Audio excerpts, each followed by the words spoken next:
Assalamualaikum warahmatullahi wabarakatuh.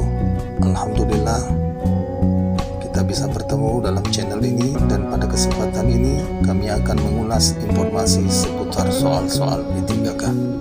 Terima kasih atas kunjungannya, dan bagi rekan-rekan yang baru menemukan channel ini, kami harapkan bantuannya, dukungannya terhadap channel ini dengan cara like-nya, komennya, subscribe-nya, dan klik lonceng notifikasinya agar kami bersemangat untuk membagikan info-info terbaru dan juga bersemangat untuk memperbaiki channel ini ke arah yang lebih baik lagi.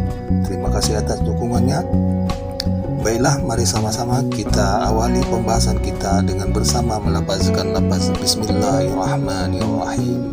Soal yang pertama, kata moderasi menurut Kamus Bahasa Arab disebut dengan wasat atau wasatiyah yang memiliki padanan makna dengan tiga kata berikut, yaitu pilihan jawabannya, tawassut yang artinya tengah-tengah, tafahum yang artinya saling memahami, C, iktidal yang artinya adil, D, tawazun yang artinya berimbang. Dan jawaban yang tepat untuk soal ini ditunjukkan pada poin A, tawassut yang artinya di tengah-tengah, C, iktidal yang artinya adil, D, tawazun yang artinya berimbang. Soal yang selanjutnya, penerimaan terhadap prinsip-prinsip berbangsa yang tertuang dalam konstitusi, yaitu Undang-Undang Dasar 1945 dan regulasi di bawahnya merupakan indikator moderasi beragama, yaitu pilihan jawabannya A, komitmen kebangsaan, B, toleransi, C, anti kekerasan, D, penerimaan terhadap tradisi. Dan jawaban yang tepat untuk soal ini ditunjukkan pada poin A, yaitu komitmen kebangsaan.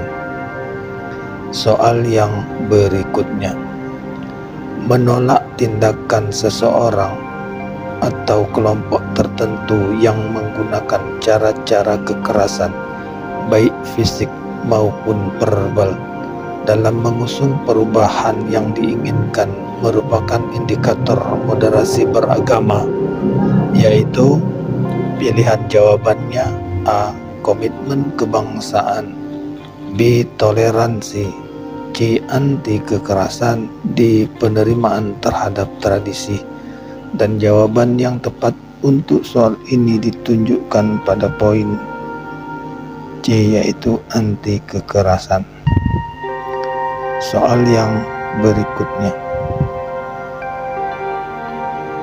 berikut ini merupakan 3 indikator kinerja penguatan moderasi beragama, yaitu pilihan jawabannya, indeks kesalehan umat beragama meningkat dari 83,56% pada tahun 2019 menjadi 86,0,8 pada tahun 2024. B, penerimaan umat beragama atas keragaman budaya sebesar 76% pada tahun 2024. C, indeks kerukunan umat beragama meningkat dari 73,83% pada tahun 2019 menjadi 75,80% pada tahun 2024. D, penguatan cara pandang, sikap, dan praktik beragama yang moderat pada aparatur negara. Dan jawaban yang tepat untuk soal ini ditunjukkan pada poin A, B, dan C, yaitu indeks kesalehan umat beragama meningkat dari 83,56% menjadi 86,8%. B, penerimaan umat beragama atas keragaman budaya sebesar 76%. pada tahun 2024. C. Indeks kerukunan umat beragama meningkat dari 73,83% menjadi 75,80%. Soal yang berikutnya. Penguatan moderasi beragama perlu dilakukan secara holistik dan komprehensif dengan pendekatan sinergitas dan kerjasama antar semua komponen ekosistem yang meliputi unsur-unsur berikut ini kecuali. Pilihan jawabannya: A. Masyarakat dan media, B. Pendidikan dan keagamaan, C. Politik, kekuasaan dan negara, D. Pelaku terorisme dan radikalisme. Dan jawaban yang tepat untuk soal ini ditunjukkan pada poin D, yaitu pelaku terorisme dan radikalisme. Soal yang berikutnya. The maps is not the territory, atau peta bukanlah wilayah. Konsep tersebut dalam sudut pandang moderasi beragama dapat dimaknai sebagai pilihan jawabannya: A. Cara pandang seseorang terhadap fenomena yang terjadi tentu tidak sama antara apa yang diinterpretasikan dengan realitasnya. B. Cara pandang seseorang terhadap fenomena yang terjadi tentu sama antara apa yang diinterpretasikan dengan realitasnya. Kemudian poin C. Cara pandang seseorang terhadap fenomena yang terjadi hampir mirip antara apa yang diinterpretasikan dengan realitasnya. D. Cara pandang seseorang terhadap fenomena yang terjadi antara apa yang diinterpretasikan dengan realitasnya terdapat hubungan.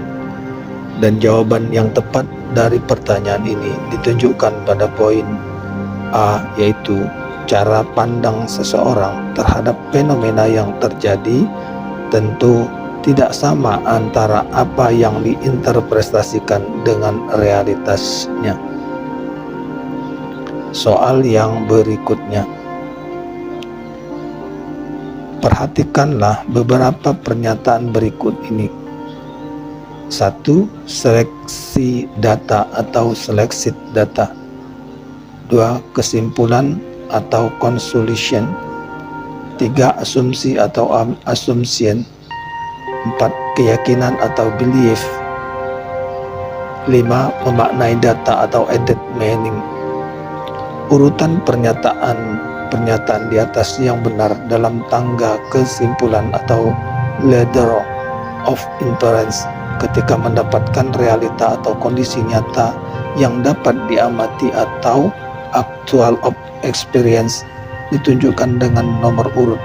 Pilihan jawabannya: A. Nomor 1, nomor 3, nomor 4, nomor 2, dan nomor 5. B. Nomor 1, nomor 5, nomor 3, nomor 2, dan nomor 4. C. Nomor 2, nomor 5, nomor 4, nomor 3, dan nomor 1. D. Nomor 2, nomor 4, nomor 3, nomor 5, dan juga nomor 1. Dan jawaban yang tepat untuk pernyataan di nomor ini atau di soal berikut ini adalah ditunjukkan pada poin B, yaitu nomor 1, nomor 5, nomor 3, nomor 2, nomor 4, atau urutan pernyataan-pernyataannya adalah 1. Seleksi data, 2. Memaknai data, 3.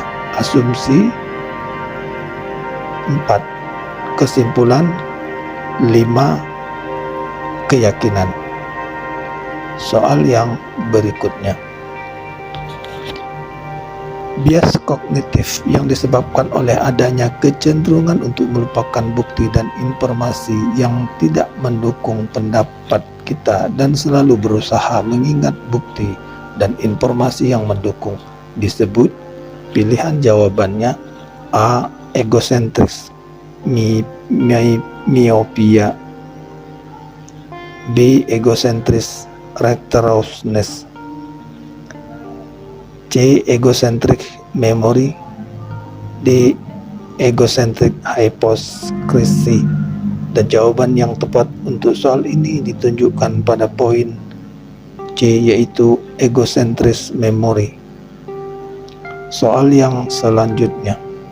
Berikut adalah hal-hal yang harus kita hindari dan hal-hal yang harus kita lakukan dalam menalar keberagaman, yaitu pilihan jawabannya A. Closed mind, closed heart, closed will. B. Open mind, open heart, dan open will. C. Reflective love. D. Reflective learning. Dan jawaban yang tepat untuk soal ini ditunjukkan pada poin A dan juga poin B, yaitu closed mind, closed heart, closed will. Open mind, open heart, dan open will. Soal yang selanjutnya. Kecenderungan alamiah untuk mengabaikan kompleksitas masalah dengan lebih memilih pandangan yang simplistik. Bila kompleksitas tadi mengharuskan kita untuk mengubah pendapat, disebut sebagai pilihan jawabannya A. Egocentric oversimplification. B. Egocentric blindness. C. Egocentric memory. D. Egocentric myopia. Dan jawaban yang tepat untuk soal ini ditunjukkan pada poin A, yaitu egocentric oversimplification. Soal yang berikutnya. Dalam melakukan penyelaman terhadap apa yang terjadi dengan menerapkan iceberg analysis dan U process, perlu diperhatikan 3 tahapan, yaitu pilihan jawabannya A. Reframing, B. Pola dan tren, C. Struktur penyebab, D. Mental model. Dan jawaban yang tepat untuk soal ini ditunjukkan pada poin B, C, dan juga D, yaitu pola dan tren, struktur penyebab, dan mental model. Soal yang selanjutnya. Berikut ini merupakan hal-hal yang harus diperhatikan sebagai struktur penyebab dalam melakukan iceberg analisis adalah A. Perilaku, kebiasaan, sikap yang dapat dilihat. B. Paradigma, perspektif, dan keyakinan. C. Tradisi, budaya, kebijakan pemerintah, dan juga sistem. D. Memastikan terwujudnya sikap, kebiasaan yang baru. Dan jawaban yang tepat untuk soal ini ditunjukkan pada poin C, yaitu tradisi, budaya, kebijakan pemerintah, dan juga sistem. Soal yang berikutnya. Dalam melakukan reframing dalam U process pada aspek analisis adalah A. Mengamati paradigma, perspektif, dan keyakinan yang melatar belakangi terjadinya fenomena sosial. B. Mengubah paradigma, perspektif, dan keyakinan. C. Mendesain kebijakan, program, serta memberikan reward. D. Memastikan terwujudnya sikap, kebiasaan yang baru. Dan jawaban yang tepat untuk soal ini ditunjukkan pada poin D, yaitu memastikan terwujudnya sikap atau kebiasaan baru. Soal yang selanjutnya. Penguatan moderasi beragama pada dasarnya adalah menghadirkan negara sebagai rumah bersama yang adil dan ramah bagi bangsa Indonesia untuk menjalani kehidupan beragama yang rukun, damai, dan makmur. Karena itu perlu dilakukan langkah-langkah menyelenggarakan pelayanan publik secara adil untuk memenuhi hak-hak sipil tanpa diskriminasi. Langkah ini termasuk dalam penyelarasan relasi antara pilihan jawabannya agama A, agama dan politik, B, agama dan hukum, C, agama dan layanan publik, D, agama dan ekspresi publik. Maka jawaban yang tepat untuk soal ini ditunjukkan pada poin C, yaitu agama dan layanan publik. Memperkuat moderasi beragama merupakan program prioritas nasional 4 dalam RPJMN 2020 sampai 2024 sebagai A. Program prioritas 1 atau PP1, B. Program prioritas 2 atau PP2, C. Program prioritas 3 atau PP3, D. Program prioritas 4 atau PP4. Dan jawaban yang tepat dari pertanyaan ini ditunjukkan pada poin C, yaitu program prioritas 3. Soal yang berikutnya. Berikut ini yang bukan termasuk strategi penguatan moderasi beragama adalah, ulangi, berikut yang bukan termasuk strategi penguatan moderasi beragama adalah A. Penyiaran agama dan sistem pendidikan, B. Pengelolaan rumah ibadat dan pengelolaan ruang publik, 3 atau C. Pesantren dan satuan pendidikan keagamaan lainnya, D. Politisasi isu penguatan moderasi beragama. Maka jawaban yang tepat untuk soal ini ditunjukkan pada poin D, yaitu politisasi isu penguatan moderasi beragama. Soal yang selanjutnya. Harmonisasi umat beragama dapat tercapai jika memenuhi dua hal yang berikut ini, yaitu A. Masyarakat terlindungi hak sipil dan hak beragamanya, B. Para tokoh dan lembaga kunci mampu memainkan peran menjaga situasi kondusif bagi terciptanya kerukunan dan solidaritas sosial, C. Aparat keamanan secara persuasif selalu melakukan pengamanan rumah ibadat, D. Selalu merayakan hari besar agama bersama-sama.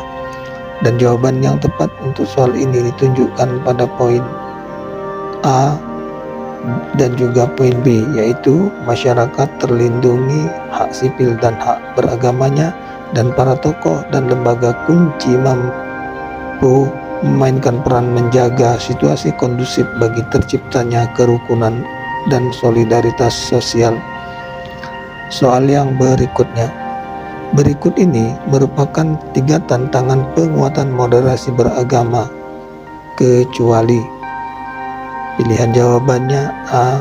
Berkembangnya cara pandang, sikap, dan praktik beragama yang berlebihan atau ekstrim yang mengesampingkan martabat kemanusiaan. B. Berkembangnya klaim kebenaran subjektif dan memaksakan kehendak atas tafsir agama serta pengaruh kepentingan ekonomi dan politik berpotensi memicu konflik. D. Berkembangnya semangat beragama yang tidak selaras dengan kecintaan berbangsa dan dalam bingkai NKRI. D. Berkembangnya keinginan memisahkan konsepsi keagamaan dengan kehidupan berbangsa dan bernegara. Dan jawaban yang tepat dari soal ini ditunjukkan pada poin D, yaitu berkembangnya keinginan memisahkan konsep keagamaan dengan kehidupan berbangsa dan bernegara. Demikianlah pembahasan kita pada kali ini. Semoga apa yang kami sajikan ini dapat berguna bagi kita semua, dan semoga Allah Subhanahu wa Ta'ala senantiasa meridhoi, memberkahi, dan memudahkan segala gerak langkah kita dalam melaksanakan atau mengikuti ujian P3K ini. Demikian, terima kasih atas perhatian, terima kasih atas kunjungannya, terima kasih atas dukungan dan supportnya pada channel ini. Terima kasih. Wassalamualaikum warahmatullahi wabarakatuh.